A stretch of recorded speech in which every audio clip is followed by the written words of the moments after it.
न च श्रेयः अनुपश्यामि हत्वा स्वजनमाहवे न कांक्षे विजयम कृष्ण न च राज्यम सुखानि च। हे कृष्ण, इस युद्ध में अपने ही स्वजनों का वध करने से न तो मुझे कोई अच्छाई दिखती है और न मैं उससे किसी प्रकार की विजय, राज्य या सुख की इच्छा रखता हूँ। तात्पर्य यह जाने बिना कि मनुष्य का स्वार्थ विष्णु में है।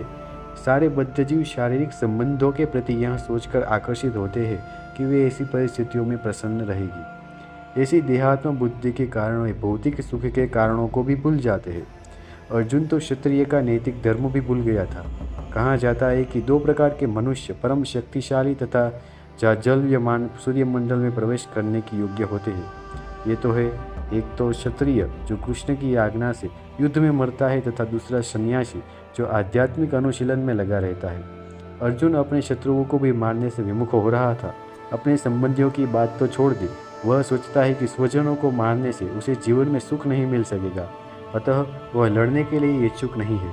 जिस प्रकार की भूख न लगने पर कोई भोजन बनाने को तैयार नहीं होता, उसने तो वन जाने का निश्चय कर लिया है जहाँ वह एकांत में निराशापूर्ण जीवन काट सके। किंतु क्षत्रिय होने के नाते उसे अपने जीवन निर्वाह के लिए राज्य चाहिए, क्योंकि क्षत्रिय कोई अन्य कार्य नहीं कर सकता। किंतु अर्जुन के पास राज्य कहाँ है? उसके लिए तो राज्य प्राप्त करने का एकमात्र अवसर है कि वह अपने बंधु बांधवों से लड़कर अपने पिता के राज्य का उत्तराधिकार प्राप्त करे, जिसे वह करना नहीं चाह रहा था। इसलिए वह अपने को जंगल में एकांतवास करके निराशा का एकांत जीवन बिताने के लिए योग्य समझता है।